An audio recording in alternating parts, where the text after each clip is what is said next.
Billionaire married his mistress to have children, until his ex-wife and triplets interrupted the wedding. "Hello, Father.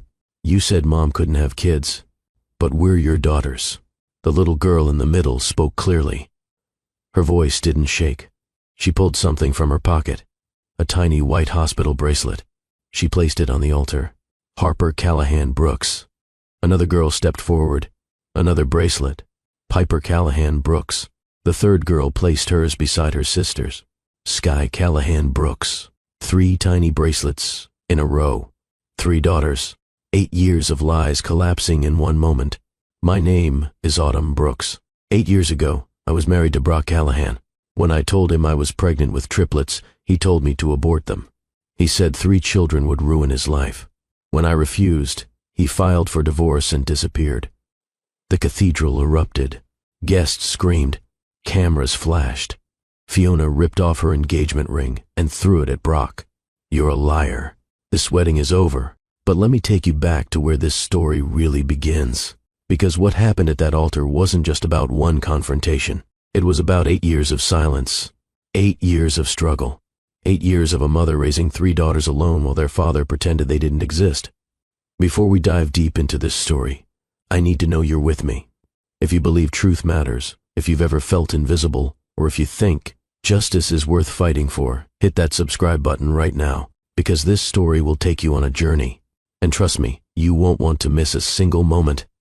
Now, let me show you the morning everything started to change. 6 weeks before the wedding, South Boston, October 1st, 2024. The clock above the stove read 5:47 in the morning. Autumn Brooks stood in her small kitchen wiping down the counter for the 3rd time. The apartment was quiet except for the hum of the old refrigerator. She had been awake since 4. Sleep didn't come easy anymore. It hadn't for 8 years. The coffee maker beeped.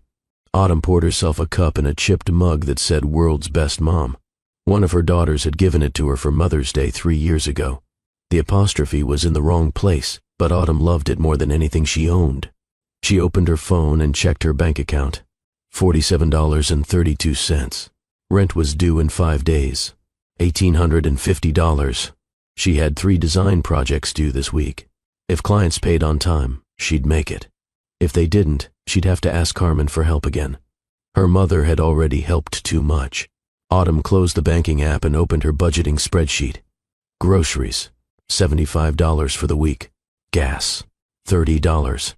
Electric bill, $112.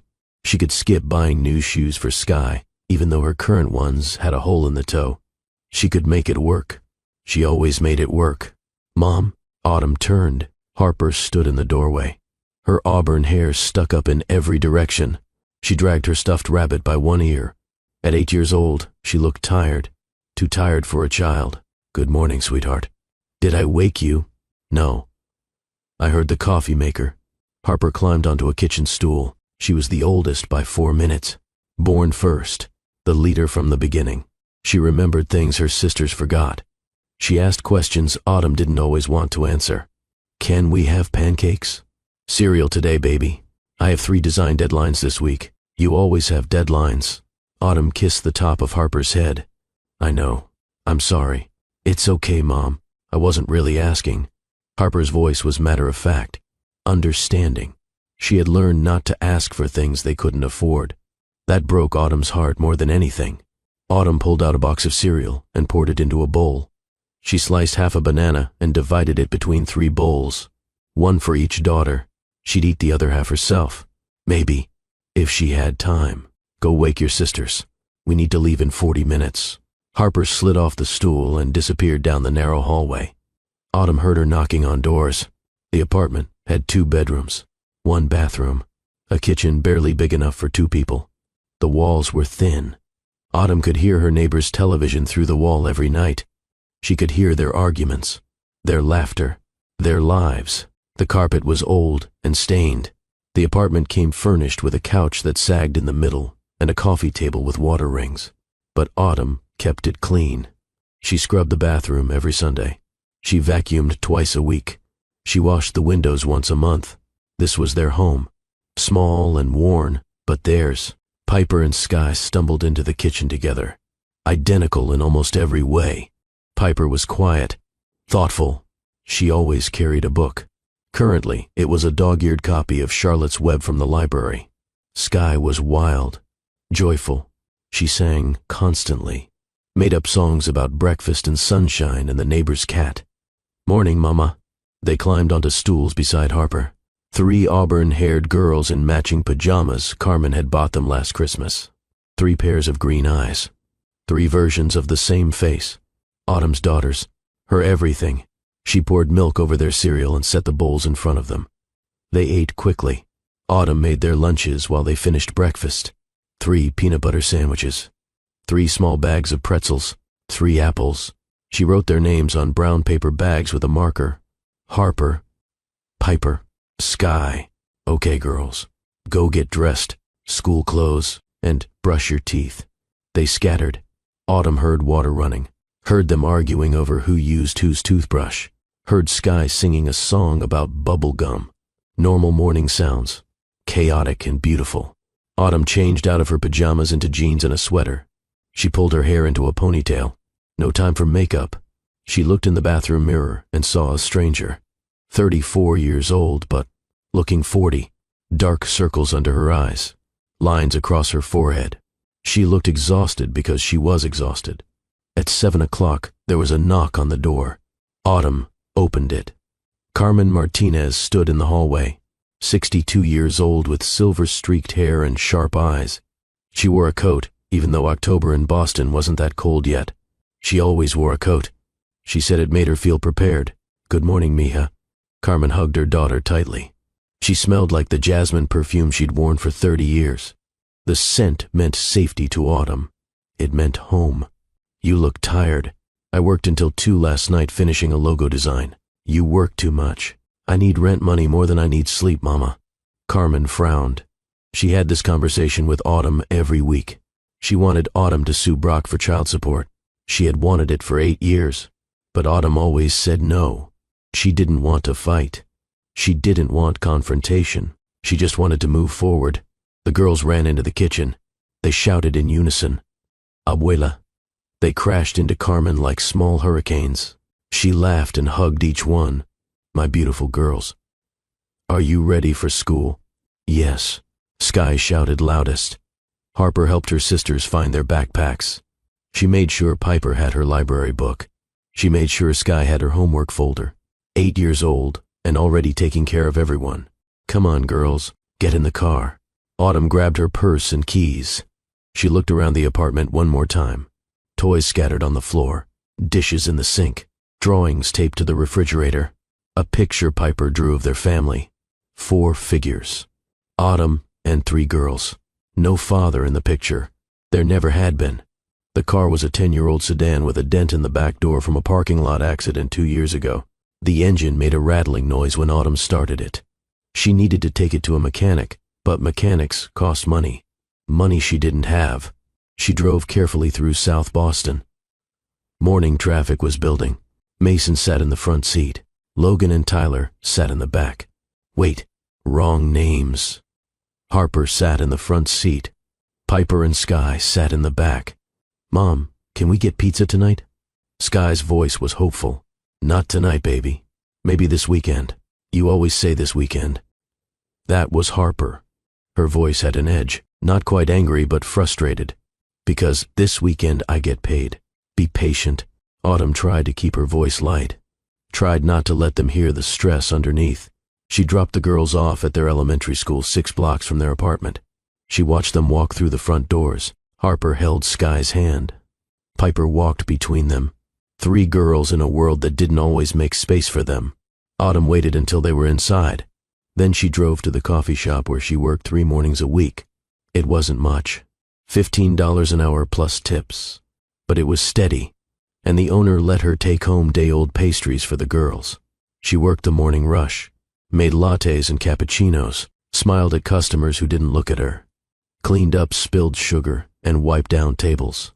At 11:30, her shift ended. She drove home and opened her laptop. 3 projects waiting. A logo design for a new bookstore, a website redesign for a yoga studio, invitations for someone's retirement party. She worked steadily until 2:30. Her eyes burned from staring at the screen. Her phone buzzed. A text from Marley Reeves. "Lunch today? I need to talk to you." Marley was Autumn's best friend from college. They met in a design class freshman year. Autumn was studying graphic design. Marley was taking the class as an elective. They bonded over terrible cafeteria coffee and late-night study sessions. After graduation, Marley went to law school. Now she was a corporate attorney at one of Boston's top firms. She'd been telling Autumn to sue Brock for 8 years. Autumn texted back, "Okay. Where?" "The cafe on West Broadway. 1 hour." Autumn picked up her daughters from school at 3. Carmen met her there like always. The girls climbed into Carmen's car. They'd go to her apartment until Autumn finished work. Do homework, eat snacks, watch cartoons. Normal after-school routine. "Thank you, Mama." "Stop thanking me. They're my granddaughters." Autumn drove to the cafe.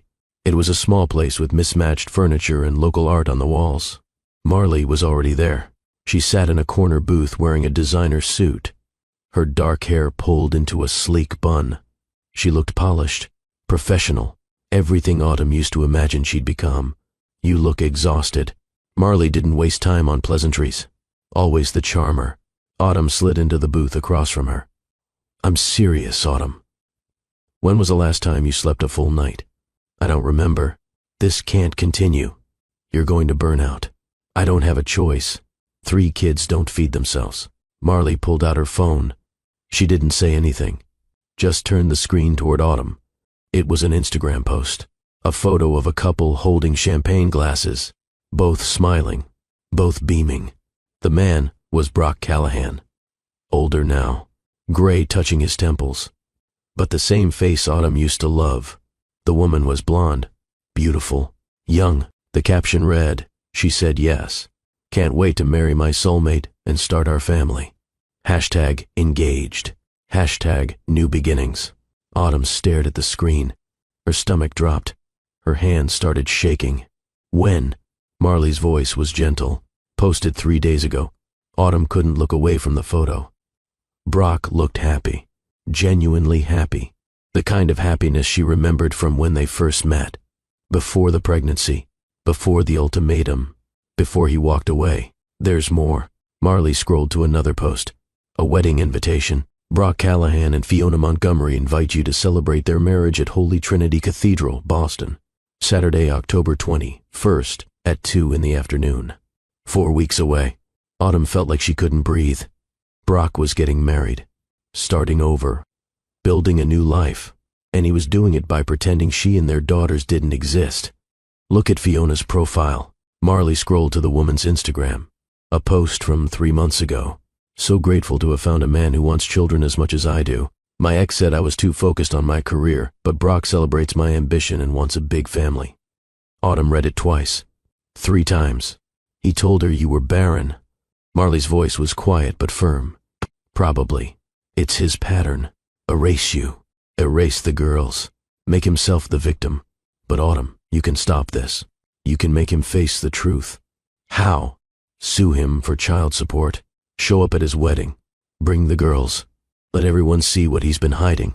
Autumn looked at her friend. Marley's face was serious. She wasn't joking. She wasn't being dramatic. She meant every word. "I can't just show up at his wedding." "Why not?" "He owes you 8 years of child support. According to Massachusetts law, that's roughly $3,000 per month for 3 children. That's $288,000.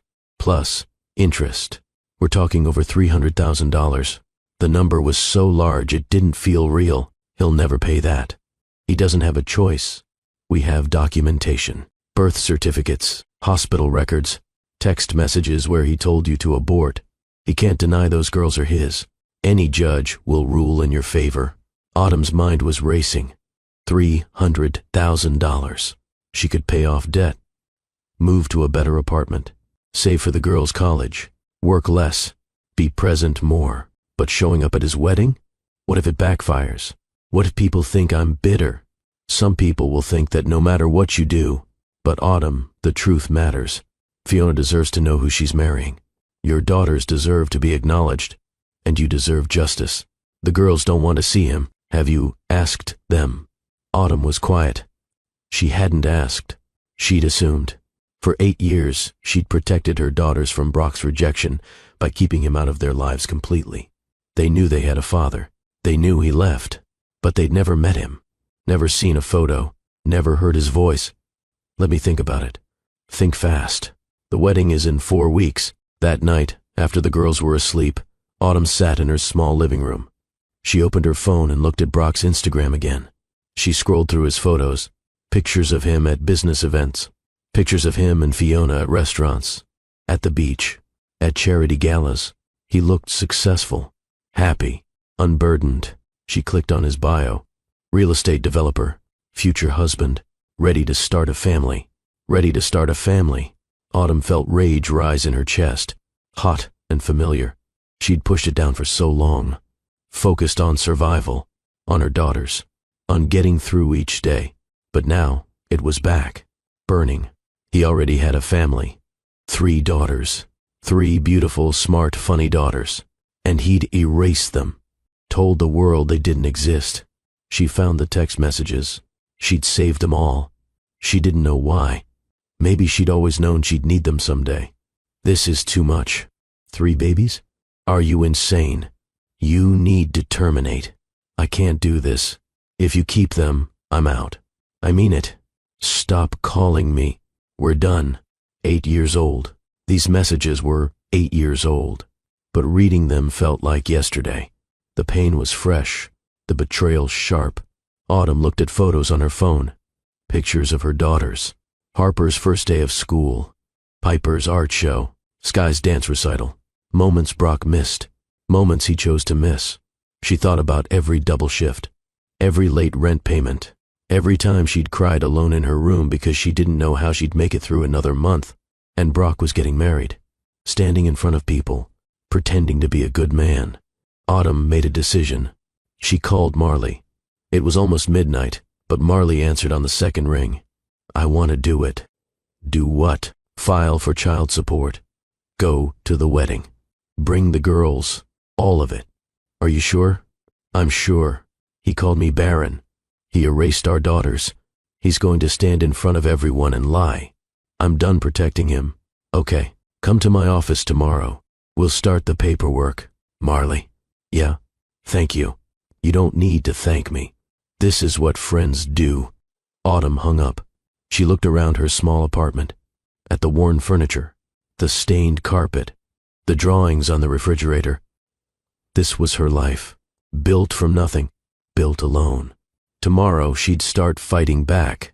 The next morning, Autumn dropped her daughters at school and drove to Marley's office in downtown Boston. The building was sleek and modern, glass and steel, so different from Autumn's world of thrift stores and tight budgets. Marley's office was on the 14th floor. It had a view of the harbor, a desk covered in papers, diplomas on the wall, evidence of success. Sit down. Tell me everything. Autumn told her. The whole story. Meeting Brock in college, falling in love, getting married, the pregnancy, his demand to abort, the divorce, the years of silence. Marley took notes on a yellow legal pad. Her face was serious, focused. Do you still have the text messages? Yes, all of them. Forward them to my email. I'll print them out. We also need the birth certificates, hospital records, anything with Brock's name on it. I have everything at home. Good. Bring it all tomorrow. I'll start drafting the child support claim. Marley looked at Autumn carefully. Now tell me about the wedding. What exactly do you want to do? Autumn took a deep breath. I want to bring the girls. I want them to walk into that cathedral and stand in front of Brock. I want everyone to see that he lied, that we exist. That's bold. That's risky. People might see you as vindictive. I don't care what people think anymore. Brock humiliated me by telling everyone I was barren. He made me feel broken. But I'm not broken.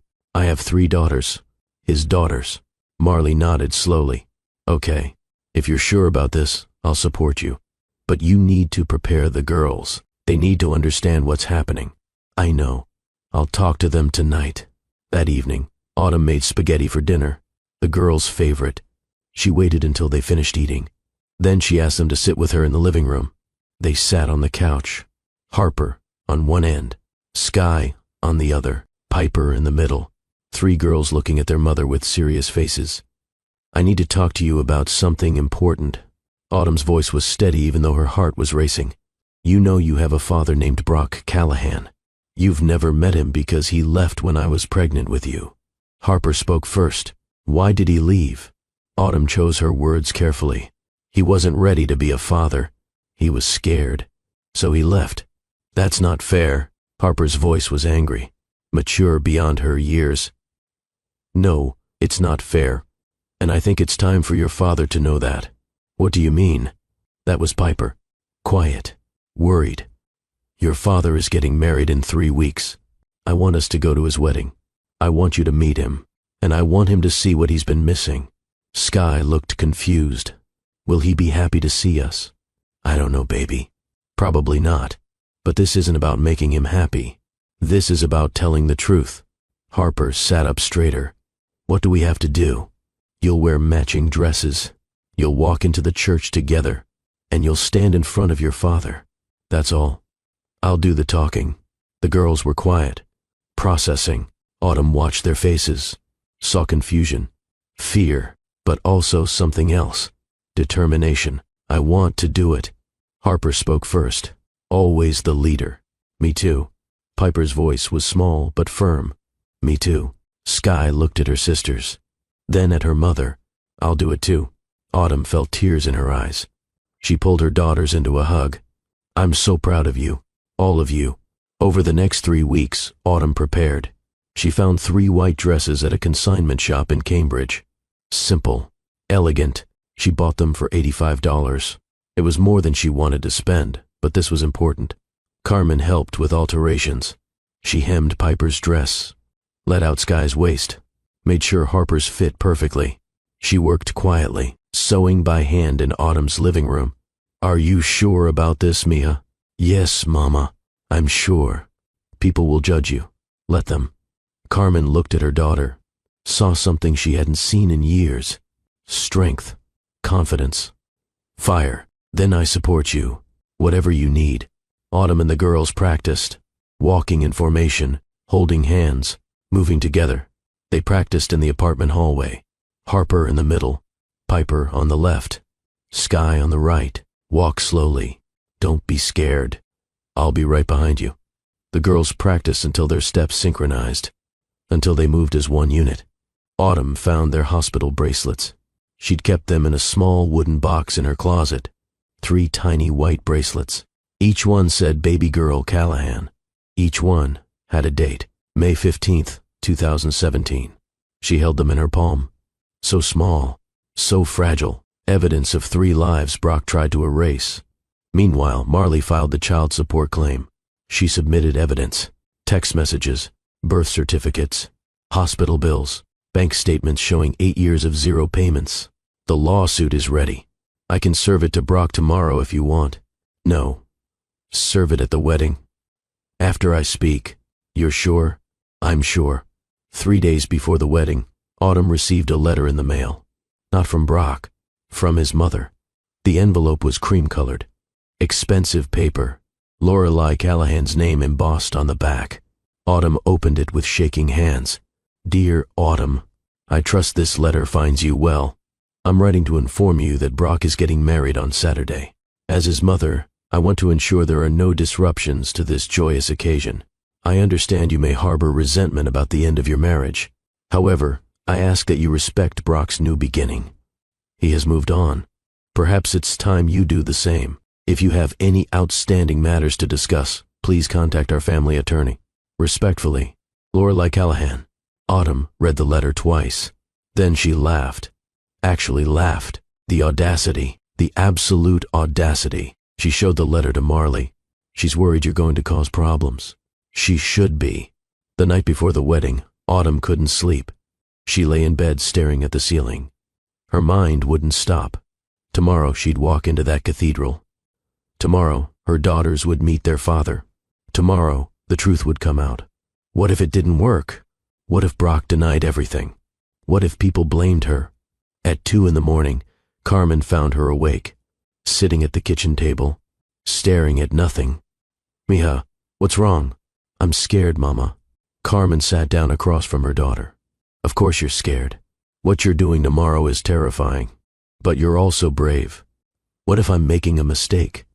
What if this hurts the girls more than it helps them? Carmen reached across the table and took Autumn's hands. Listen to me. Your father, God rest his soul, he taught me something important. He said silence in the face of injustice is participation. You've been silent for 8 years. You protected Brock. You let him erase you and those beautiful girls. Tomorrow, you stop being silent. Tomorrow, you tell the truth. And the truth is never wrong. Autumn felt tears on her cheeks. What if he doesn't care? What if we walk in and he just doesn't care at all? Then you'll know, and your daughters will know. They'll know they tried. They'll know their mother fought for them. And that matters more than his reaction. Autumn nodded. Her mother was right. This wasn't about Brock's response. This was about standing up, about refusing to be erased. She went to check on her daughters. They were asleep. Harper in one bed. Piper and Sky sharing another, peaceful, innocent, unaware of tomorrow's storm. Autumn whispered in the dark room. Tomorrow, everything changes. But no matter what happens, I've got you. I'll always have you. She went back to her room, set her alarm for 7, laid out her navy dress, prepared the folder of documents. Everything was ready. Tomorrow, Brock Callahan would face the truth. October 21st, 2024. Autumn woke before her alarm. 6:30. Her heart was already racing. She showered, dressed, put on minimal makeup. She wanted to look professional, dignified, not bitter, not vengeful, just honest. She made pancakes for the girls. Their favorite. They ate quietly. Even Sky was subdued. They knew today was important. They felt the weight of it. Carmen arrived at 8. She helped the girls into their white dresses, braided their hair, made sure their shoes were tied. You all look beautiful. Carmen's voice was thick with emotion. Abuela, are you crying? That was Sky. I'm just proud of you, all of you. The girls hugged their grandmother. Then they piled into Autumn's car. The drive to Holy Trinity Cathedral took 25 minutes. Autumn drove slowly, carefully. Her hands gripped the steering wheel. From the back seat, Piper spoke. Mom, my stomach hurts. You're just nervous, baby. That's normal. What if we mess up? That was Sky. You won't mess up. Just stay together. Hold hands. That's all you have to do. Harper was quiet, staring out the window. Autumn could see her jaw was tight. She was angry. Good. Anger would make her strong. They arrived at the cathedral at 1:45. The wedding started at 2. Guests were streaming in. Expensive cars filled the parking lot. BMWs, Mercedes, Teslas, Brock's world, money and status and people who'd never struggled. Autumn parked 2 blocks away. She didn't want anyone to see her old car with the dent in the door. Okay, girls, we wait here until 1:55. Then, I'll go inside alone. You'll wait outside the church doors until I signal you. Remember the plan? We remember. Harper's voice was steady. They sat in the car and waited. Autumn watched people arrive. Women in designer dresses, men in expensive suits. Everyone looked happy, excited, celebrating. At 1:30, a white limousine pulled up. A woman stepped out in a wedding dress. She was beautiful, blonde, young, probably 32 or 33. The dress was stunning, long and white with lace and beads. Her bridesmaids surrounded her, all wearing purple, all laughing and taking photos. That's her. That's Fiona. Autumn's voice was quiet. The girls pressed their faces to the window, watching, processing. This was the woman marrying their father, the woman who thought she'd be the first to give him children. If you're still watching, I need you to do something for me right now. Hit that like button, because what happens next is going to blow your mind. And if you haven't subscribed yet, do it now. You're about to witness one of the most powerful moments of truth you've ever seen. At 1:55, Autumn turned to her daughters. I'm going inside now. Wait here. When I open the back doors of the church, that's your signal. Walk in together. Hold hands. Stay calm. Can you do that? Yes, Mom. Harper spoke for all of them. Autumn got out of the car. She took the folder with all the documents. She took the small wooden box with the hospital bracelets. She walked toward the cathedral. Her hands were shaking. Her heart was pounding. But she kept walking. The cathedral was massive. Gothic architecture, tall spires, stained glass windows. It was the kind of place that screamed old money, legacy, tradition, everything Brock's family valued. A man in a tuxedo stood at the entrance with a clipboard. Name, please. Autumn Brooks. He scanned his list. Frowned. I don't see you here. I'm an old friend of Brock's. He told me I could come. The lie came out smoothly. Autumn was surprised at how easy it was. The usher hesitated, then nodded. Okay, please go in. Autumn walked into the cathedral. It was breathtaking inside. Stained glass windows cast colored light across marble floors. White roses were everywhere. Dozens of arrangements, maybe hundreds. The scent was overwhelming. A string quartet played soft classical music. Guests filled the pews. At least 200 people. All dressed beautifully. All completely unaware of what was coming.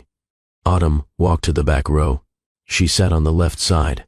She placed the folder under her seat. She held the wooden box in her lap. Her heart was racing so fast she thought people might hear it. Nobody noticed her. Everyone was talking, laughing, excited for the wedding. At exactly 2 o'clock, the music changed. Everyone stood. Autumn stood with them. Fiona appeared at the entrance, her father beside her. She looked radiant, happy, completely in love. She had no idea her world was about to shatter. She walked down the aisle slowly. Everyone watched her. Cameras flashed. People whispered about how beautiful she looked. When she reached the altar, Brock was waiting. Autumn saw him clearly for the first time in 8 years. He looked the same, maybe a little older, gray at his temples, but the same face, the same posture, the same confidence. He took Fiona's hands. They smiled at each other. The priest stepped forward, an older man in white robes. Dearly beloved, we are gathered here today to celebrate the union of Brock Callahan and Fiona Montgomery. The ceremony began. Traditional, formal. The priest talked about love and commitment, about building a life together, about honesty and partnership. Autumn felt sick. Every word about honesty, every word about commitment. All of it was built on lies. Then came the vows. Fiona, please share your vows. Fiona took a deep breath, tears already in her eyes.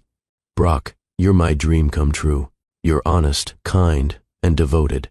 I can't wait to have children with you, to build the family we both want. I promise to love you forever. Some guests wiped tears from their eyes. It was touching, beautiful, completely unaware of the truth. Brock, please share your vows. Brock cleared his throat. He spoke loudly, confidently, making sure everyone heard. Fiona, you're everything I've waited for. You're going to be an incredible mother. I promise to give you the family you deserve. He paused, looked around at the guests, then delivered his final line. I promise to give you the children my barren ex-wife could never give me. Silence, just for a moment. Some guests shifted uncomfortably. A few glanced at each other, but most seemed to accept it. Another sad story about a man whose first marriage didn't work out. Autumn stood up. The movement was small, but in the silent cathedral, everyone noticed. Heads turned. Whispers started. Who was that woman in the back? Brock saw her. His confident smile disappeared. His face went white. His eyes widened. Recognition and terror. Fiona noticed Brock's expression. She turned to see what he was looking at. She saw a woman walking toward the back doors. Not running. Not making a scene. Just walking. Purposeful. Calm. The priest stopped talking. Confused. Excuse me, miss. Is something wrong? Autumn didn't answer. She reached the back doors, placed her hands on the handles, looked one last time at Brock. His face was completely white. His mouth hung open. His hands shook. Autumn pushed the doors open wide. Sunlight flooded the cathedral, bright and clean and perfect. For 3 seconds, nothing happened. Perfect silence. 200 people holding their breath. Then, objection. 3 young voices, in perfect unison. Harper appeared in the doorway, then Piper, then Sky. holding hands in their white dresses, backlit by October sunlight. They looked like angels. The cathedral erupted. Gasps. Screams. People standing to see better. Phones coming out. Chaos. Beginning. The three girls stepped forward. Their small shoes clicked on marble. The sound echoed in the massive space. They walked slowly, deliberately, eyes forward on the altar. On their father, Autumn walked behind them, one hand on Harper's shoulder. Steady, protective, proud. They walked past rows of shocked guests. Past Brock's mother, who stood with her hand over her mouth. Past his brother, who cursed loudly. Past 200 people who thought they knew the whole story. The girls reached the altar. They stopped 3 feet from Brock. They stood in a line. Harper in the middle, Piper on the left, Sky on the right, looking up at him, meeting him for the first time. The resemblance was undeniable. They had his eyes, his nose, his chin, genetic proof standing in white dresses. Fiona grabbed Brock's arm. "Brock, who are these children?" Her voice was shrill. Panicked, Brock opened his mouth, closed it, opened it again. No words came out. Harper stepped forward, 8 years old, but sounding like she'd been waiting her whole life to say this. "Hello, Father. You said Mom couldn't have kids, but we're your daughters." The cathedral exploded in noise. Guests shouted. Some screamed. Others pulled out phones to record. The string quartet stopped playing. The priest backed away from the altar. Fiona stared at the three girls, then at Brock, then back at the girls. Her face showed confusion turning to horror. What did she say? What did she just say? Her voice cracked. The bouquet of white roses shook in her hands. Brock still couldn't speak. His whole body was shaking now. Sweat appeared on his forehead. His expensive tuxedo suddenly looked too tight. Harper didn't wait for him to respond. She reached into the small pocket of her white dress. She pulled out something tiny, a white hospital bracelet, faded but still readable. She held it up, high enough for the front rows to see. "This is mine, from when I was born." She walked the last 3 feet to the altar, placed the bracelet carefully on the white cloth next to Fiona's bouquet. Harper Callahan Brooks. The name was clearly visible. The date, May 15th, 2017. The hospital name, Cedars-Sinai Medical Center, Boston. Piper stepped forward next. Her hands shook, but she didn't hesitate. She placed her bracelet next to Harper's. Piper Callahan Brooks. Sky was last. The youngest, the smallest. She looked at her mother. Autumn nodded, gave her an encouraging smile.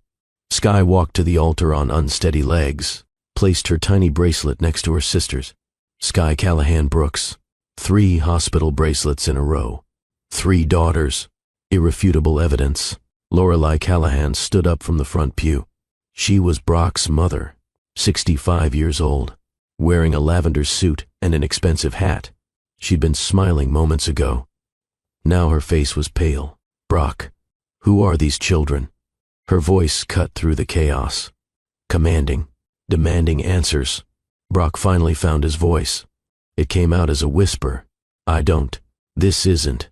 He couldn't finish a sentence. Autumn stepped forward. She'd been standing behind her daughters, protecting them.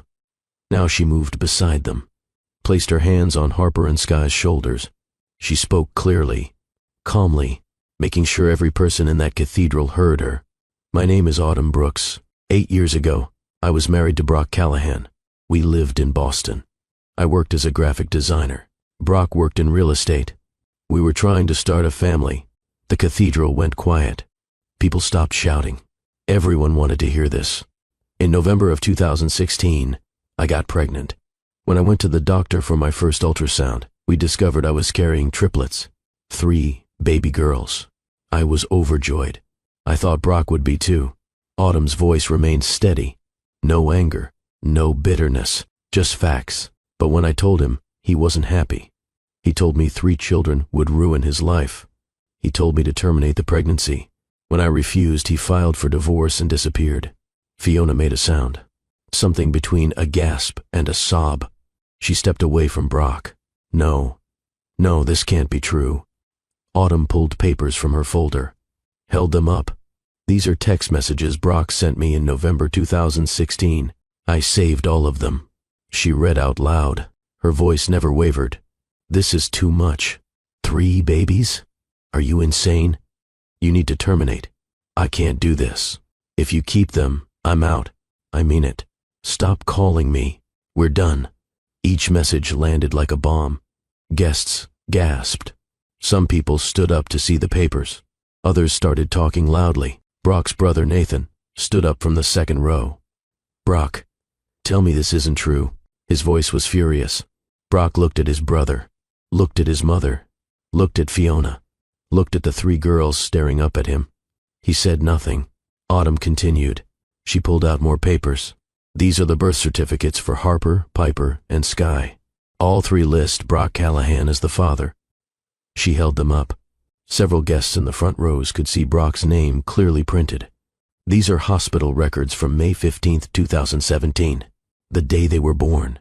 Premature at 34 weeks. They spent 3 weeks in the NICU. I was there alone. Brock never came, never called, never sent $1. She pulled out more documents. These are bank statements. 8 years of statements showing 0 child support payments. Not $1 in 8 years. A woman in the 3rd row shouted, "Oh my God." Another voice from the left side. "This is disgusting." Fiona was crying now, mascara running down her face. She looked at Brock with pure horror. "You told me your ex-wife was infertile. You said she blamed you for something that wasn't your fault. You said she was unstable." Brock started. "You just stood here and promised me the children your barren ex-wife couldn't give you." Fiona's voice was rising, getting louder, more hysterical. "But you have 3 children, 3 daughters. You abandoned them." She looked at the girls, really looked at them, saw Brock in their faces, the green eyes, the shape of their noses, the way Harper stood with her chin lifted, just like Brock did when he was defensive. "Oh my God, they look exactly like you." A woman stood up from the back, mid-40s, professional looking. She walked down the aisle toward the altar. This was Marley Reeves. "Excuse me, my name is Marley Reeves. I'm a family law attorney. I represent Ms. Brooks." She walked straight to Brock, pulled an envelope from her purse. "Mr. Callahan, you're being served." She handed him the envelope. Brock took it automatically, like he was in shock. "This is a legal claim for 8 years of unpaid child support. According to Massachusetts law, you owe $3,000 per month for 3 children. That's $288,000. Plus interest and penalties, the total amount is $312,000. Gasps throughout the cathedral. Someone in the back shouted a curse word. "You have 30 days to respond to this claim. If you fail to respond, your wages will be garnished and your assets will be seized to pay what you owe." Marley's voice was professional, clinical, like she was in a courtroom instead of a cathedral. "Furthermore, Miss Brooks is filing for full custody with no visitation rights unless the children consent to supervised visits." Brock stared at the envelope. His hands were shaking so badly he almost dropped it. Lorelei walked to the altar. She pushed past the priest, pushed past the bridesmaids. She walked straight to the 3 girls.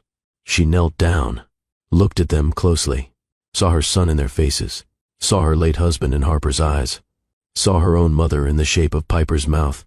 She started crying. "You're my granddaughters." It wasn't a question. It was a realization. Harper spoke. Her voice was cold, mature. "Yes, we're your granddaughters. We've been alive for 8 years, and you never knew we existed." Lorelei looked up at Autumn. "I didn't know. I swear I didn't know." Autumn's voice was quiet but firm. "I tried to tell you. In December 2016, I called you. I told you I was pregnant with Brock's children. You said your son wouldn't be so foolish. You hung up on me." Lorelei's face crumpled. She remembered. She'd dismissed it, believed Brock's lies, chosen her son over the truth. "I'm so sorry. If I had known, if I had just listened. But you didn't listen. And I raised 3 daughters alone while Brock told everyone I was barren." Autumn's composure finally cracked. Her voice shook with rage. "Do you know what that word did to me? Barren. Like I was broken. Like I was less than human. While I was raising his 3 daughters. Working 2 jobs. skipping meals so they could eat, wearing the same clothes for years so I could buy them school supplies. Tears ran down Autumn's face now, and he was here, living in his penthouse, driving his Tesla, dating beautiful women, telling everyone his ex-wife couldn't give him children, erasing us. The cathedral was silent now, every person listening. Some people were crying, others looked furious. Fiona walked up to Brock. She was still holding her bouquet. She looked at him with disgust. "I can't believe I almost married you." She threw the bouquet hard at his chest. White roses scattered across the altar floor.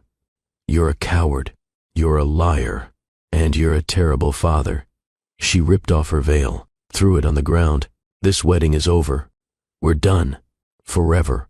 She turned and ran down the aisle, her expensive wedding dress dragging behind her. Her bridesmaids ran after her, calling her name, trying to catch up. The cathedral descended into chaos. People standing, shouting. Some people approached the altar. Others rushed for the exits.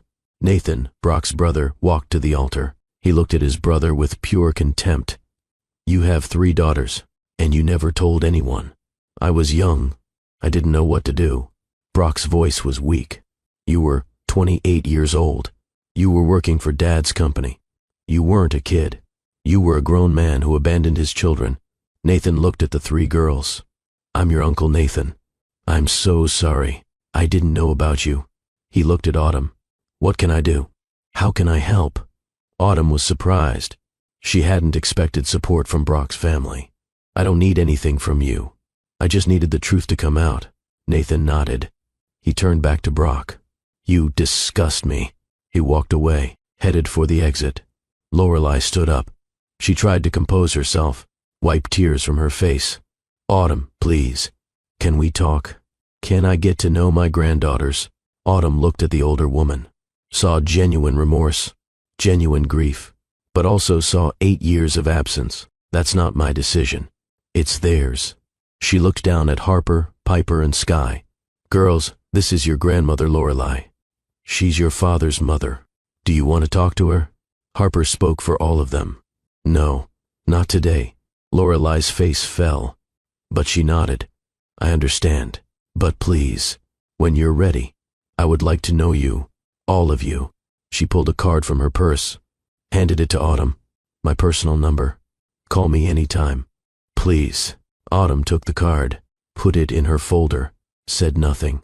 The priest finally stepped forward. He looked completely overwhelmed. "I think we should all leave. This ceremony is clearly over." People started moving toward the exits, talking loudly, phones out, already posting to social media.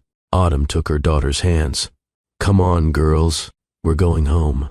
They turned to leave, walked back down the center aisle, heads high, holding hands. As they walked, several people stopped them. An older woman, someone Autumn vaguely recognized from years ago, touched her arm. "You're incredibly brave. Those girls are lucky to have you." A younger man, maybe one of Brock's colleagues, spoke quietly. "I always knew he was selfish, but this is unforgivable." A woman about Autumn's age, tears in her eyes. "I'm a single mother too. Thank you for doing this. Thank you for telling the truth." Autumn nodded to each person, kept walking, her daughters beside her. When they reached the cathedral doors, Autumn looked back one time. Brock stood alone at the altar, surrounded by scattered roses, abandoned by his bride, stared at by remaining guests, holding an envelope that would cost him over $300,000. He looked small, pathetic, nothing like the confident man who'd stood there 20 minutes ago. Autumn felt nothing, no satisfaction, no revenge, just emptiness where anger used to be. She turned away, walked out into October sunshine. Outside, the day was beautiful. Bright blue sky, leaves turning orange and red, the kind of day that felt like new beginnings. Carmen was waiting by the car. She'd been in the cathedral, but sitting in the very back. She ran to them, hugged Autumn, hugged each granddaughter. "You did it. You actually did it." She was crying and laughing at the same time. "Is it over?" Harper asked. "The hard part is over. Now we wait for the legal stuff to finish." Marley joined them outside. She was smiling. "That was the most dramatic legal serving I've ever done, and I've done a lot. What happens now?" Autumn asked. Now Brock has 30 days to respond to the lawsuit. He can try to fight it, but the evidence is overwhelming. Any judge will rule in your favor. You'll get every dollar he owes. How long will it take? Court date will probably be in 3 or 4 weeks. I'll expedite it. Given the public nature of today's events, the court will want to resolve this quickly. Autumn nodded. She felt exhausted suddenly, like all the adrenaline had drained out of her. Can we go get ice cream?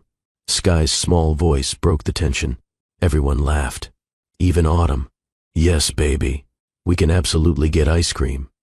They piled into the car. Carmen rode with them. Marley followed in her own car.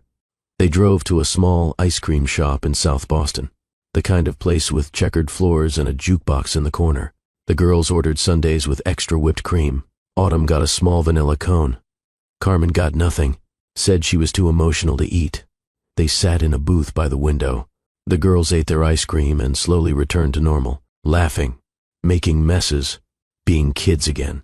Mom, what happens if he doesn't pay the money? Harper asked between bites of sundae. Then the court takes it from his paycheck automatically. He doesn't have a choice. Good. Harper's voice was firm. Did we do the right thing? Piper asked quietly. Yes, honey. We did exactly the right thing. Even though people got hurt, Piper meant Fiona. Autumn could tell. Sometimes the truth hurts, but lies hurt more in the long run. Fiona needed to know who she was marrying. Now she does, and she can make better choices. Piper seemed satisfied with this answer. They finished their ice cream and drove home. It was only 4 o'clock. The whole confrontation had taken less than 2 hours, but it felt like a lifetime. Back at the apartment, the girls changed out of their white dresses, put on comfortable clothes, turned on cartoons, slowly decompressed from the intensity of the day. Autumn sat on the couch. Carmen sat beside her. Marley sat in the worn armchair. How do you feel? Carmen asked. I don't know. Empty, I think. I've been carrying this for so long, and now it's out. Everyone knows. And I just feel empty.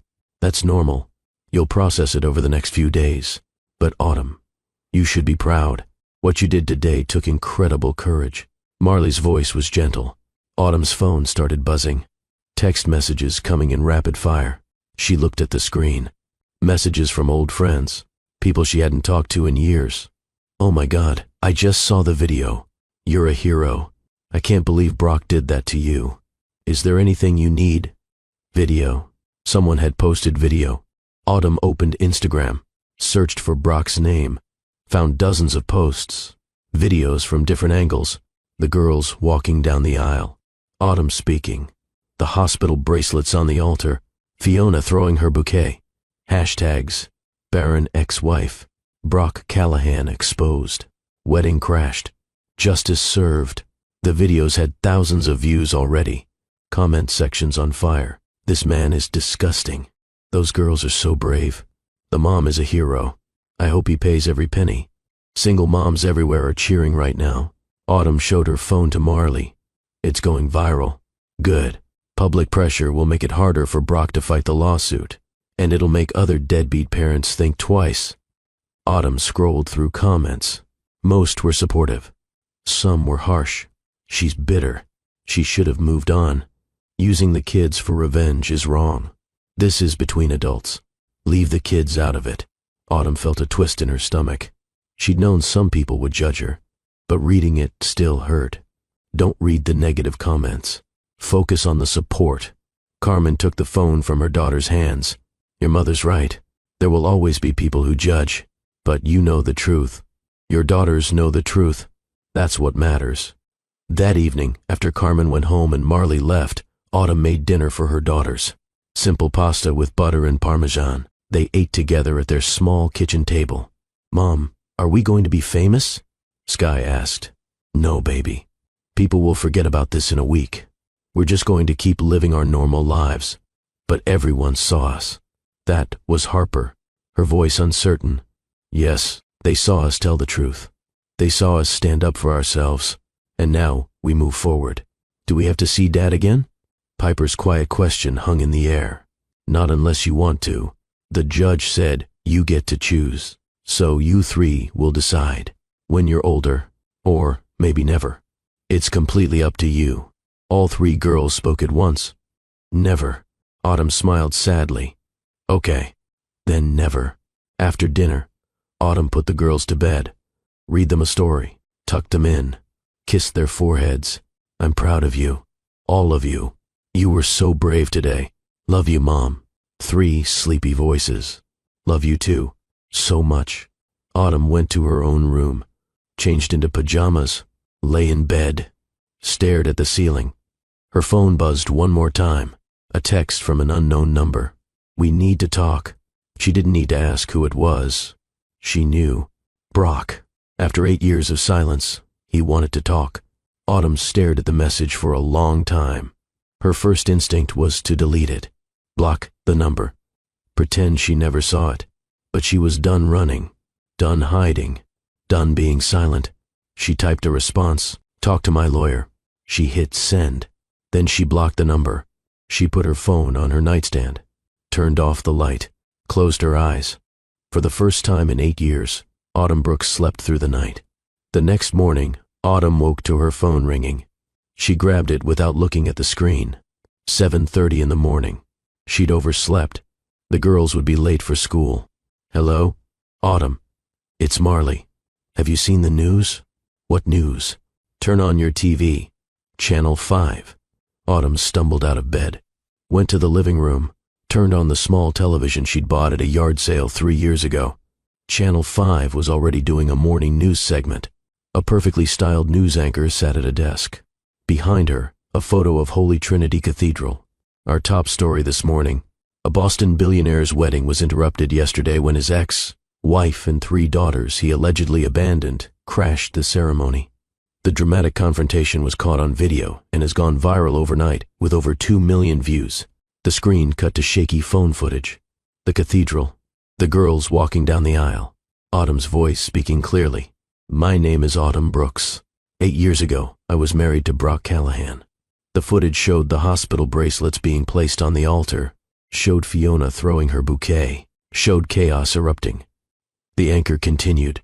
Brock Callahan is the son of real estate mogul Richard Callahan and heir to Callahan Properties, one of the largest development firms in New England. According to sources, he is now facing a lawsuit for over $300,000 in unpaid child support. Another anchor, a man in his 50s, shook his head. This is shocking. To abandon 3 children and then publicly claim your ex-wife was infertile. The audacity. The female anchor nodded. We reached out to Mr. Callahan's representatives for comment, but they declined. However, social media has been overwhelmingly supportive of Ms. Brooks. The hashtag Justice for Autumn is trending nationwide. Autumn sat down hard on her couch. 2 million views. Trending nationwide.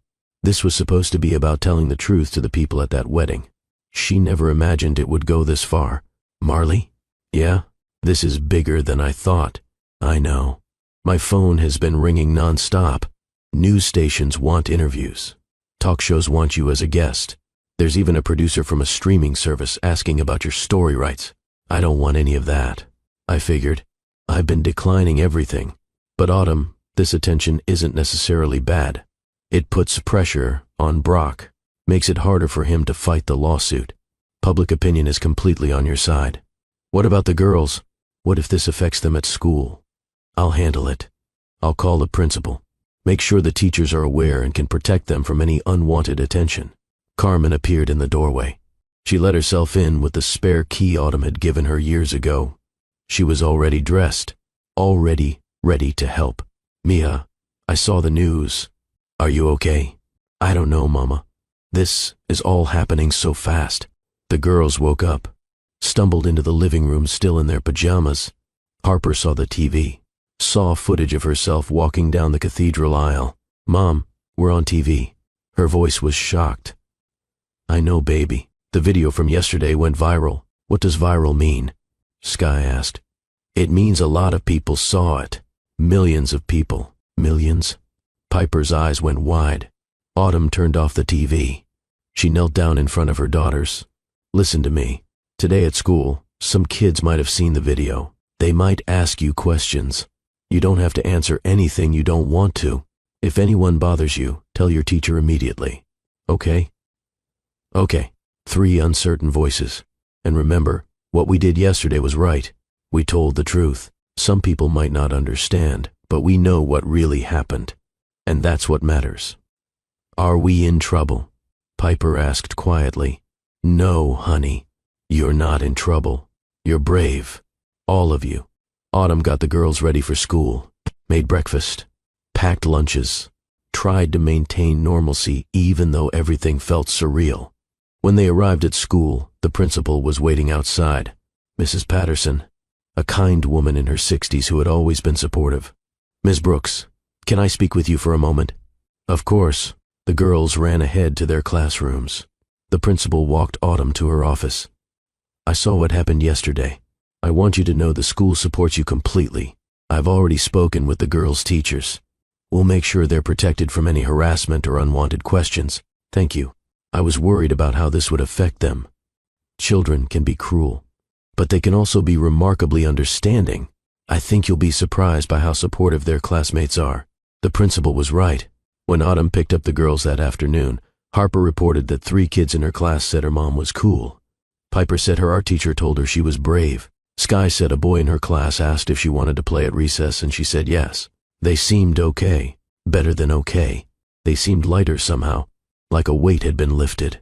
Over the next week, life became strange. Autumn couldn't go to the grocery store without people recognizing her. Some were supportive, stopped her to say she did the right thing.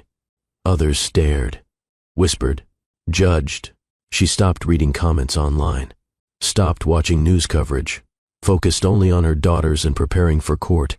Marley called with updates every day. Brock hired Richard Devlin as his lawyer.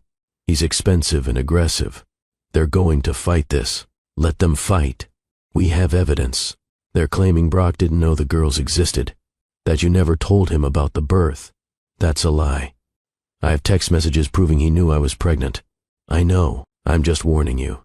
They're going to try to make you look vindictive. I am vindictive. He abandoned 3 children. But that doesn't change the facts. Exactly. The court date was set for November 15th, 3 weeks away. Marley prepared Autumn for what to expect.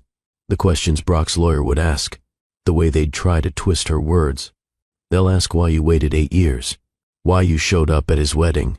They'll try to paint you as bitter and vengeful. What should I say? The truth. You waited because you were in survival mode. You showed up at the wedding because he publicly called you barren and you wanted the truth known. Simple, honest, unshakable. Meanwhile, Brock tried to contact Autumn 4 more times. Different phone numbers. She blocked each one. He sent an email. She deleted it without reading. He sent a letter to her apartment. She threw it away unopened. She had nothing to say to him. Everything that needed to be said would happen in court. 10 days before the hearing, Lorelei Callahan showed up at Autumn's apartment. It was a Saturday morning. The girls were watching cartoons. Autumn was working on a logo design for a new restaurant. The knock on the door was firm, authoritative. Autumn looked through the peephole, saw Lorelei standing in the hallway, perfectly dressed as always. But her face looked older, tired. Autumn considered not answering, but curiosity won. She opened the door, but didn't invite Lorelei inside. What do you want? To talk, please. Just 5 minutes. I don't think we have anything to discuss. I'm your daughter's grandmother. I think we have a great deal to discuss. Autumn hesitated, then stepped into the hallway, closed the door behind her. She didn't want the girls to hear this conversation. Talk. Lorelei took a deep breath. I've spent the last 2 weeks hating myself. I should have listened to you 8 years ago. I should have investigated instead of blindly believing my son. I failed those girls. I failed you. Yes, you did. Autumn's voice was cold. I want to make it right. I've set up education trusts for Harper, Piper, and Sky. $100,000 each. For college. It's already done. The money is legally theirs, regardless of what happens between us. Autumn was shocked. $100,000. For each girl. Why? Because they're my granddaughters. Because I've missed 8 years of their lives. Because I can't change the past, but I can help their future. This doesn't fix anything. I know. But it's a start. I'm not asking for forgiveness. I'm not even asking to see them if they don't want that. I just want them to have opportunities, to have choices. Autumn studied the older woman's face, saw genuine remorse, genuine grief. I'll tell them about the money, but seeing you is their choice. Not mine, not yours, theirs. I understand. Thank you for even considering it. Lorelei pulled out a thick envelope. These are the trust documents. Everything is legal and binding. The money is theirs when they turn 18, or earlier for education expenses. Autumn took the envelope, didn't open it. Is Brock going to fight the lawsuit? Lorelei's face hardened. Yes, against my advice. His lawyer thinks he can reduce the amount or claim he didn't have the means to pay. It's nonsense. He had the means. He chose not to pay. Why are you telling me this? Because I'm on your side. I told Brock I won't support him in court. I won't testify for him. In fact, if your lawyer wants me to testify for you, I will. Autumn was surprised. Lorelei was choosing her granddaughters over her son.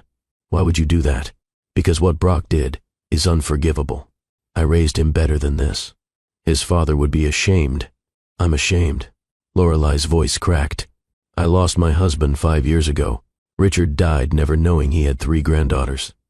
That's on Brock, and I'll never forgive him for it. She wiped her eyes, composed herself. If you need anything, anything at all, please call me. She turned and walked down the hallway, expensive heels clicking on old linoleum. She didn't look back. Autumn went back inside, sat on her couch, opened the envelope, read through legal documents setting up 3 education trusts, $100,000 each, $300,000 total. Her daughters would go to college, no matter what. They'd have choices she never had. She started crying. Relief and gratitude and lingering anger all mixed together. Carmen came over that evening. Autumn showed her the trust documents. Dios mío, $300,000. I know. This changes everything for the girls. I know. Are you going to let Lorelei see them? I don't know. Maybe someday. When they're ready. If they're ever ready. They sat in silence for a moment. Then Carmen spoke quietly.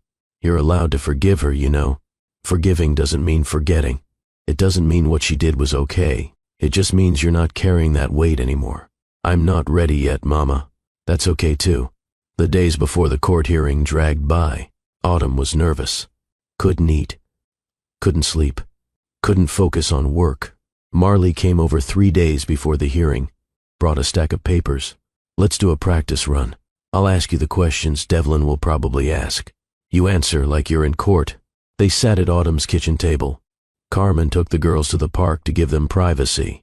Why did you wait 8 years to file for child support? Marley's voice was professional. Attorney mode. Because I was in survival mode. I was working multiple jobs, raising 3 infants alone. I didn't have the time or resources to pursue legal action. I was just trying to survive each day. Good. Why did you go to Brock's wedding? Because he publicly called me barren in his vows. He told 200 people I couldn't have children while I was home raising the 3 daughters he abandoned. I wanted the truth to be known. Excellent. Weren't you just being vindictive? No, I was being honest. There's a difference. They practiced for 2 hours. Every possible question. Every attack Devlin might make. By the end, Autumn felt more prepared. You're going to do great. Just remember to stay calm. Don't get emotional. Stick to facts. The night before the hearing, Autumn couldn't sleep. She lay in bed staring at the ceiling, thinking about tomorrow, about facing Brock in court, about finally getting justice. At 2 a.m, she got up, checked on her daughters. They were sleeping peacefully. Harper with her arm around her stuffed rabbit. Piper with a book on her pillow. Sky sprawled across her bed, taking up all the space. Autumn whispered in the dark room, tomorrow, we win. Tomorrow, everything changes. November 15th. 7 a.m. Autumn, dressed carefully. Navy blue suit she'd bought at a thrift store and had tailored to fit. Simple black heels. Hair pulled into a professional bun. Minimal makeup. She wanted to look competent. Responsible, like the mother she was. Carmen arrived to watch the girls. They were staying home from school today. Autumn didn't want them at the courthouse. Didn't want them to hear what might be said. Be brave, Mia. Carmen hugged her daughter tightly. I'll try. You're not trying. You are brave. You've been brave every day for 8 years. Marley picked Autumn up at 8:30.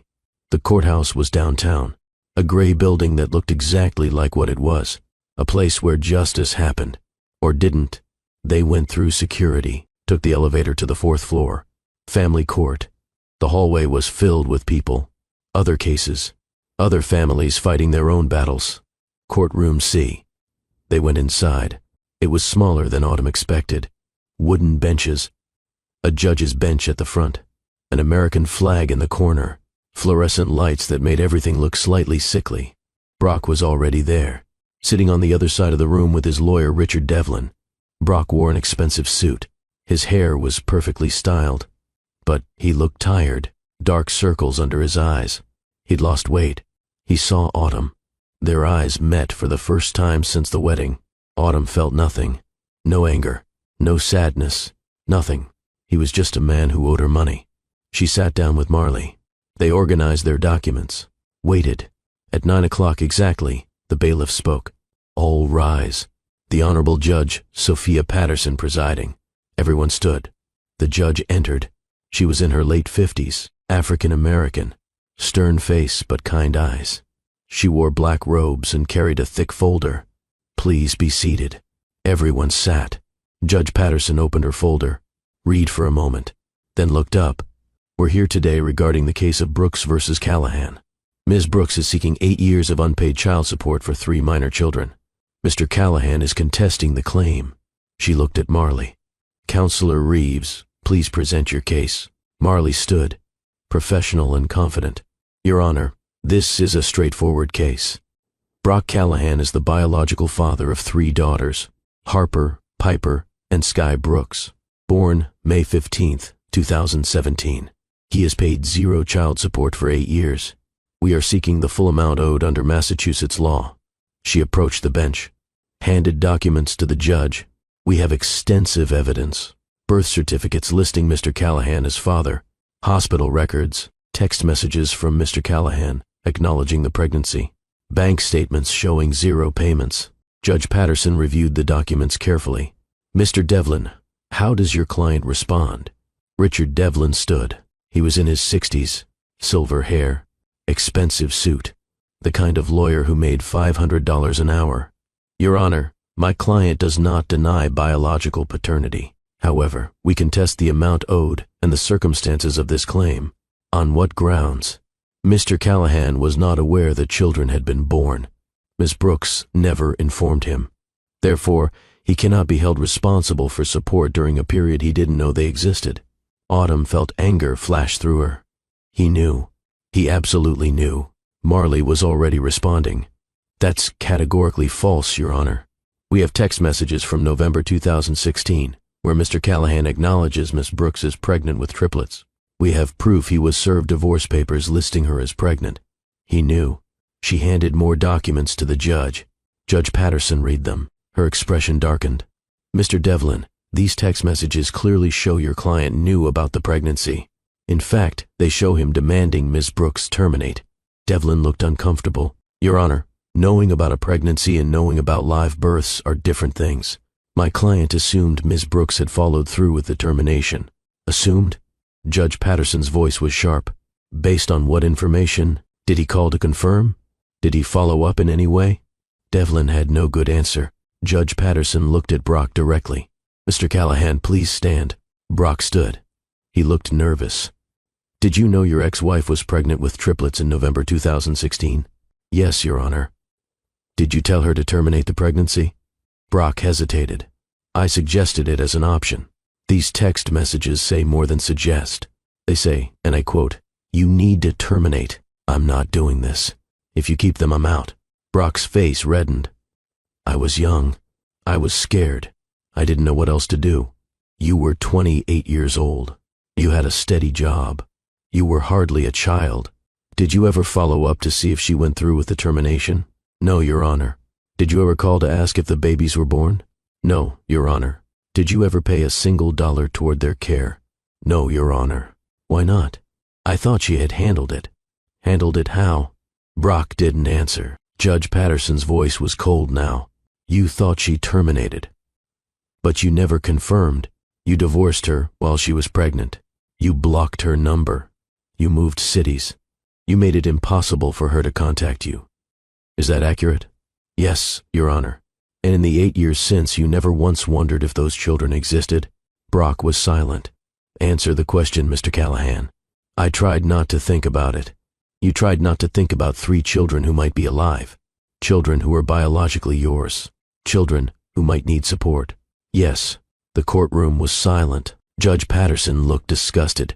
Ms. Reeves, call your first witness. I'd like to call Autumn Brooks to the stand. Autumn stood, walked to the witness chair, placed her hand on the Bible. Do you swear to tell the truth, the whole truth, and nothing but the truth? I do. She sat down, looked at Marley. Miss Brooks, please tell the court about your marriage to Brock Callahan. Autumn took a breath, then told the story. Meeting in college, falling in love, getting married, trying for a baby, the pregnancy, Brock's reaction, his ultimatum, the divorce, 8 years alone. She spoke calmly, factually, no emotion, just truth. And in those 8 years, how much child support did Mr. Callahan pay? $0. Did he ever contact the children? Send birthday cards? Christmas gifts? Anything? No. Nothing. How did you support 3 children alone? I worked multiple jobs, freelance graphic design, part-time at a coffee shop. I worked 60 to 80 hours a week. My mother helped with childcare. We lived in a small apartment in South Boston. We budgeted carefully. There were times I skipped meals so the girls could eat. Autumn's voice finally cracked. There were times I cried myself to sleep because I didn't know how I'd pay rent. Times I chose between electricity and groceries. Times my daughters asked for things I couldn't afford and I had to say no. She wiped her eyes. But we survived. Because I loved them. And I would do anything for them. Thank you, Miss Brooks. Marley sat down. Devlin stood up. Miss Brooks, why did you wait 8 years to file this claim? Because I was surviving. I didn't have time or money for lawyers. I was working constantly and raising 3 children. Or were you waiting for the perfect moment to embarrass Mr. Callahan? Perhaps when he was getting married?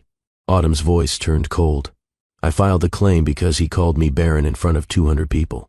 He lied about me, about our daughters. I decided the truth needed to come out. So, this is revenge. No, this is justice. There's a difference. You brought your children to his wedding. Don't you think that was traumatic for them? More traumatic than being abandoned by their father? More traumatic than growing up knowing he didn't want them? No.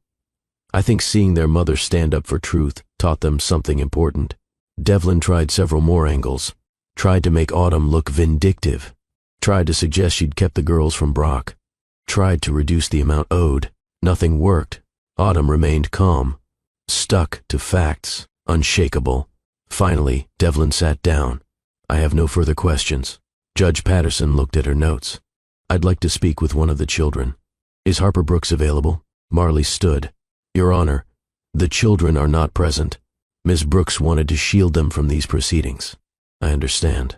However, I'd like to hear directly from at least one child about their wishes regarding visitation. Can we recess until this afternoon? Bring Harper here then? Marley looked at Autumn. Autumn nodded. Yes, Your Honor. We can have Harper here at 2 o'clock. Court is recessed until 2. We'll reconvene then. The gavel banged. Autumn called Carmen immediately. The judge wants to talk to Harper. Can you bring her at 2? Of course. Should I prepare her? Just tell her the judge wants to ask her some questions. Tell her to be honest. At 2 o'clock, Carmen arrived with Harper. Harper wore a nice dress. Her hair was braided. She looked nervous, but determined. The judge called her to the stand, but didn't make her swear on the Bible. Just had her sit in the chair. Hi, Harper. I'm Judge Patterson. I want to ask you a few questions. Is that okay? Yes, ma'am. How old are you? 8. Almost 9. Do you know why you're here today? Yes. My mom is asking my dad to pay money he owes us. That's right. Harper, have you ever met your father? No, ma'am. Yesterday in court was the first time I saw him. How does that make you feel? Harper thought carefully. Sad, I guess, but also angry. He had 8 years to meet us, and he chose not to. So, I don't think he really wants to be a dad. Your father might ask for visitation rights. Would you want to see him? No, ma'am. Why not? Harper's voice was clear and firm. Because he told my mom to kill us. He said we would ruin his life. Then he pretended we don't exist. I don't want to know someone who wanted me dead. Judge Patterson's expression softened. That's very honest, Harper. Thank you. What about your sisters? Do they feel the same way? Yes, ma'am. We talked about it. None of us want to see him. If he changes, if he apologizes and tries to be a better person, would you consider it then? Harper was quiet for a long moment. Maybe when I'm older, when I can decide for myself. But not now. That's fair. Thank you, Harper. You can step down. Harper walked back to Autumn, sat beside her. Autumn put her arm around her daughter. Judge Patterson looked at both lawyers. I'm ready to make my ruling. Everyone sat up straighter. This was it. I've reviewed all the evidence, the text messages, the birth certificates, the bank statements. I've heard testimony from both parties. I've spoken with one of the children. She looked at Brock. Her face was stern.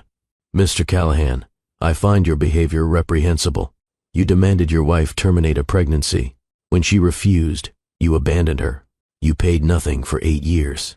You made no attempt to contact your children. You publicly claimed your ex-wife was infertile while she was raising your 3 daughters.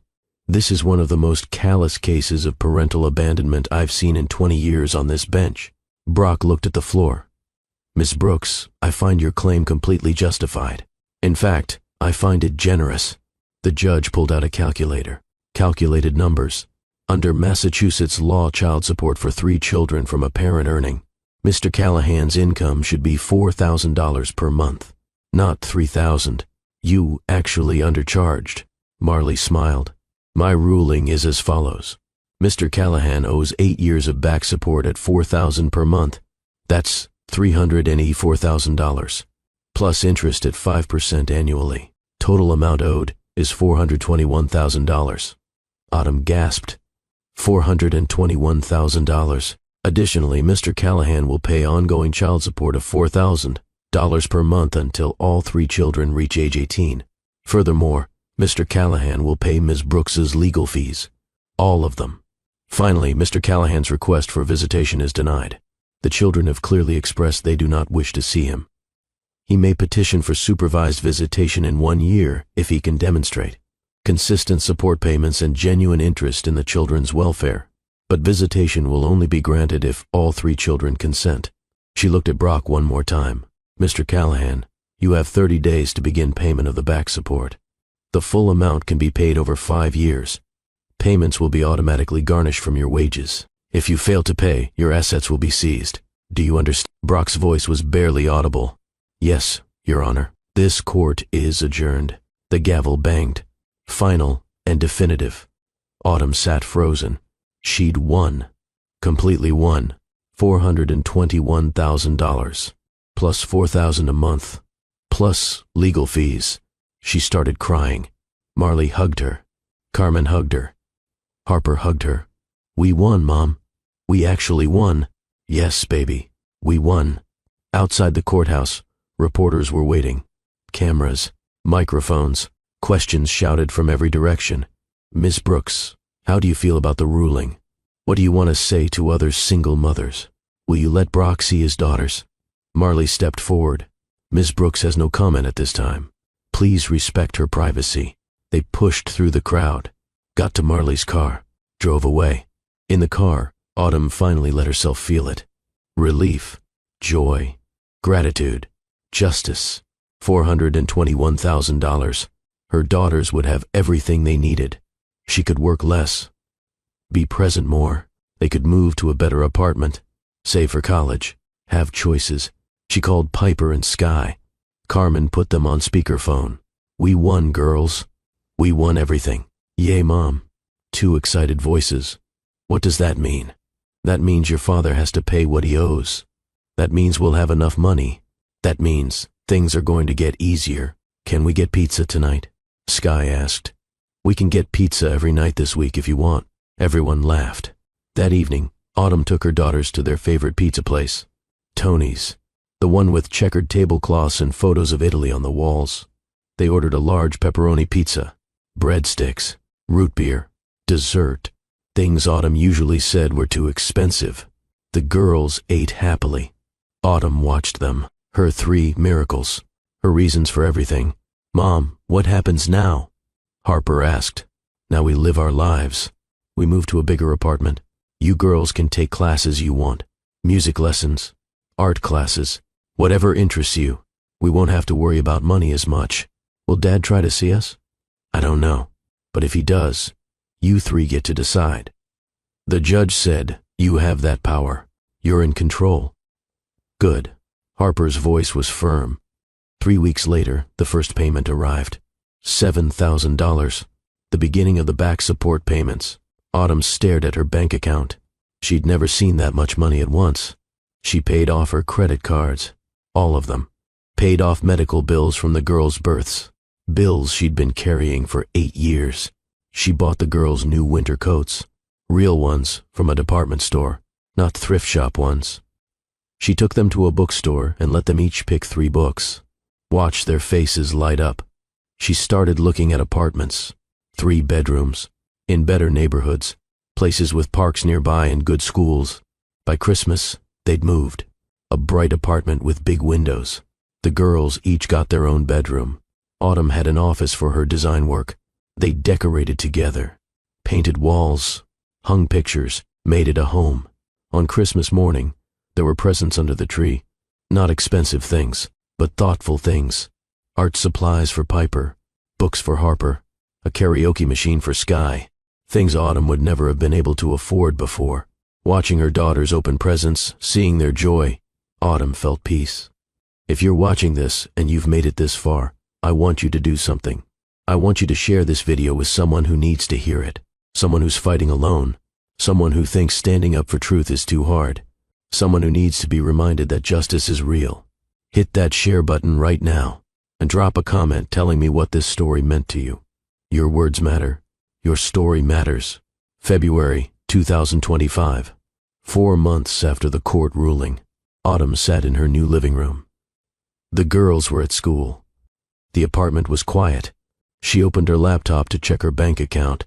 The balance showed $32,000 in savings, money she'd never had before.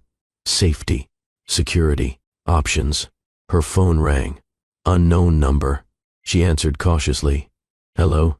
Ms. Brooks? This is Angela Chen from the National Single Parents Coalition. We'd love to have you speak at our annual conference. Share your story. Inspire other single parents. I don't know if I'm ready for that. I understand. But your story has resonated with millions of people, especially single mothers who feel invisible, who are fighting the same battles you fought. Hearing from you could change lives." Autumn thought about it, about all the times she'd felt alone, about all the times she wished someone understood. "Okay, I'll do it." The conference was in April. In Chicago, Autumn flew there alone. Her first time on a plane in 10 years. Carmen stayed with the girls. The conference center was huge. Thousands of single parents, mostly mothers, all fighting, all surviving, all strong. When Autumn took the stage, the room went silent. 2,000 people waiting to hear her speak. She told her story. The whole story. Meeting Brock. The pregnancy. The abandonment. The struggle. The wedding. The court victory. She spoke for 30 minutes. When she finished, the room erupted in applause. People stood. Some were crying. Afterward, dozens of people approached her, thanked her, shared their own stories, asked for advice. A woman in her 40s hugged her tightly. "I have twin boys. Their father hasn't paid support in 6 years. I thought I couldn't do anything about it. But watching what you did gave me courage. I filed a lawsuit last month." Autumn felt tears in her eyes. "Good. You deserve that support. Your boys deserve it." She realized this was bigger than her, bigger than Brock, bigger than one family. This was about every parent who'd been abandoned, every child who'd been erased, every person who'd been told to stay silent. Back home, life continued to improve. Autumn cut back her work hours to 30 a week, spent more time with her daughters, went to school events, helped with homework, was present in ways she couldn't be before. The girls thrived. Harper joined the debate team, talked about being a lawyer like Marley. Piper's art was displayed in a local gallery. Sky got the lead in the school play. They were happy, secure, loved. In May, Autumn received a letter from Brock. She almost threw it away, but curiosity made her open it. Dear Autumn, I know I have no right to contact you. I know you probably don't want to hear from me, but I need to say this. I'm sorry. I'm sorry for everything, for demanding you terminate the pregnancy, for abandoning you, for the years of silence, for calling you barren, for erasing our daughters. There's no excuse for what I did. I was selfish and cruel and cowardly. I destroyed a family because I was afraid, and I've spent every day since the wedding hating myself. I don't expect forgiveness. I don't deserve it, but I want you to know that I'm paying the support every month, on time, and I'm working on becoming a better person. I've started therapy. I'm trying to understand why I ran, why I hurt the people I should have loved. I would like to meet Harper, Piper, and Sky someday. Not now. I know they're not ready, but someday, when they're older, when they can make that choice for themselves, I want them to know I'm sorry, that I was wrong, that they deserved better. Thank you for raising them. Thank you for being strong when I was weak. Thank you for telling the truth when I lied. Brock. Autumn read the letter 3 times. She felt complicated emotions. Anger still, but also something else. Pity, maybe, or just indifference. She put the letter in a drawer. Didn't respond. Maybe someday she'd show it to the girls. When they were older, when they could decide what they wanted to do with it. But for now, it didn't matter. Brock's apology didn't change the past, didn't erase the pain, didn't give back the years. What mattered was moving forward, building a future, loving her daughters. 1 year after the wedding, October 21st, 2025, Autumn took her daughters to the park, the same park where she used to watch them play while worrying about rent, while counting pennies, while wondering how she'd survive another month. But today she wasn't worried. She was peaceful. The girls ran ahead, laughing, playing, being children in a way they'd never quite been able to before. Carmen sat beside Autumn on a bench. Look at them, so happy. I know, we did that, Mama. We gave them that. You did that, mija. You fought for them. You never gave up. Autumn watched Harper pushing Sky on a swing, watched Piper drawing in her sketchbook under a tree. Her 3 miracles. Do you ever regret it? Going to the wedding? Autumn thought carefully. No. I regret waiting so long. I should have fought back years ago, but I was afraid. Afraid of confrontation, afraid of making waves, afraid of being judged. And now I know that silence doesn't protect anyone. Truth is the only thing that sets you free. Marley joined them, brought coffee from the shop across the street. How are my favorite girls? We're good, really good. They sat together. 3 women, 3 generations. A family built not from blood but from love and struggle and survival. You know, Marley said, your story is still helping people. I get emails every week from single parents who saw the video, who filed their own lawsuits, who stood up for themselves. That makes me happy. If something good came from all that pain, something incredible came from it. Justice, truth, hope. That evening, after the girls went to bed, Autumn sat alone in her living room. She opened her journal, started writing. 1 year ago, I walked into a cathedral and told the truth. I stood in front of 200 people and exposed 8 years of lies. I brought my daughters to meet their father for the first time. It was terrifying, the hardest thing I've ever done, but also the most important, because silence protects abusers. Silence protects people like Brock who erase their own children. Silence lets lies become truth. I was silent for 8 years, and in that silence, I suffered alone. My daughters grew up thinking their father didn't want them. Brock got to live his life without consequences. But the moment I spoke up, everything changed. Not just for me, for thousands of people who saw what happened and found their own courage. I learned that truth matters, that justice is possible, that one person standing up can change everything. I learned that I'm stronger than I thought, that my daughters are braver than I could have imagined, that love is the most powerful force in the world. I'm not perfect. I'm still healing, still processing, still figuring out forgiveness and moving forward. But I'm free, free from silence, free from shame, free from the weight I carried for so long. And my daughters are free too, free to be children, free to dream, free to know they matter. If you're reading this and you're in a similar situation, I want you to know something. You deserve support. Your children deserve to be acknowledged. And you have the power to make it happen. It won't be easy. People will judge you. Some will call you bitter or vindictive. Some will say you should let it go. Move on. Stay silent. Don't listen to them. Listen to the truth. Listen to your children. Listen to the voice inside you that knows what's right. Stand up. Speak out. Fight back.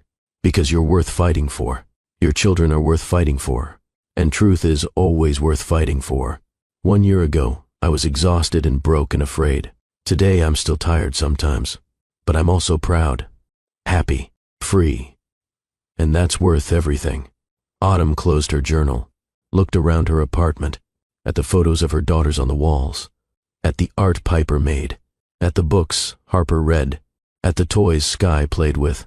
This was her life, built from nothing, built from struggle, built from love. She thought about Brock, wondered if he'd changed, wondered if he meant his apology, wondered if he'd ever be part of their lives. But those thoughts didn't consume her anymore. She could wonder without anger, without pain, with just acceptance of what was. Her phone buzzed. A text from Harper, even though she was just in the next room. "Mom, I love you." Autumn smiled, texted back, "I love you too, baby. More than anything." 3 more texts came in rapid succession. "Love you, Mom." From Piper. "Love you, Mama." From Sky. And finally, from Carmen, who must have been texting with the girls. "So proud of you, mija. Always." Autumn put her phone down, walked to her daughter's rooms, checked on each one. Harper asleep with a book on her chest, Piper curled up with her stuffed animals, Sky sprawled across her bed, taking up every inch. She whispered in each room, "You are loved. You are wanted. You are enough. Always." Before we end this story, I need you to understand something. This isn't just Autumn's story. It's the story of every single parent fighting alone, every child who's been abandoned, every person who's been lied about and erased. And if that's your story, I want you to hear this clearly. You deserve support. You deserve truth. You deserve justice. Don't let anyone tell you to stay silent. Don't let anyone make you feel like asking for what you're owed is wrong. Stand up. Speak out. Fight for yourself and your children. Because you're worth it. And truth always wins in the end. If this story inspired you, if it gave you courage, if it made you feel less alone, do 3 things right now. First, smash that like button. Let me know this story mattered to you. Second, subscribe to Love and Twilights with Dr. Phillips.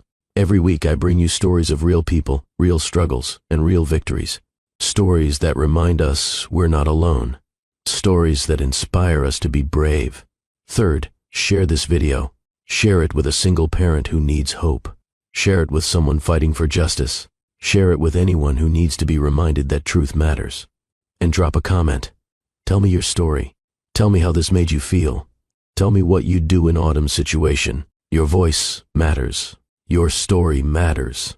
I'm Dr. Phillips, and I'll see you in the next story. Until then, remember, silence protects abusers, but truth sets you free. Stand up, speak out, and never stop fighting for what's right. 2 years later, October 2026, Autumn stood in the doorway of her design studio. Her own studio, a small office space in downtown Boston with her name on the door. Autumn Brooks Design. Business was good. She had steady clients, a waiting list, respect in her field. She'd built this, not from Brock's money, from her own talent and hard work. The child support paid for stability, but success, that was all hers. Her daughters were 10 years old now, 5th graders. Harper was student council president.